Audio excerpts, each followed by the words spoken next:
Men qizingizni sarpasiga xalatdan to'g'irlab qo'yaman, siz hali ham o'tiribsizmi? Bo'ldi-da, endi o'tirasizmi? Yaqinda to'y boshlab qo'ydingiz, fotosini qilib qo'ydingiz. Sarpasiga shuba olib bermaysizmi? Mana shunaqa chiroyli shubani men sizga tayyorlab qo'ydim, kelib olib bersangiz bo'ldi. Sifati ham a'lo darajada, ishonchli joy, bilasizlar, 2 yil ofitsialniy garantiyasi ham bor. 2 yeganinglarda ham juda ham chiroyli turadi. Imperial shubasi esa alohida ko'rinib turadi. Buni ko'rganda o'zi ko'pchilik biladi, Imperialdan oldingmi deydi.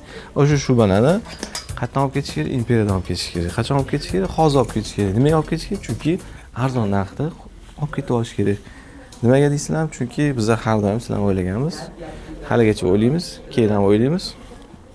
O'tib ketgandan ham o'ylayveramizki, xudo xolasa mana shularni $730 dan olib ketsanglar bo'ladi. Buni modelini bitta tushuntirib beraman. Model oldi splashnoy model. Xo'p, orqasi bunaqa chiroyli qilib ishlangan, ko'rasizlar. Bu raskрешенный, sinib yuruvchiga bo'lib turadi. Qo'llari yo'lchiga qilib ishlangan. Juda ham chiroyli model. Rangi 2 xil svetida bo'lyapti bu.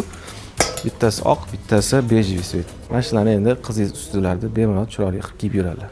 Ham issiqqina yuradi. Keyin nima deydi? Keliningiz nima? Qizingiz u yoqqa borganda qizim ustiga shuba olib bera olmadim deb qolmaysizda. Mana shu bilan kiyib yurgan bo'ladi.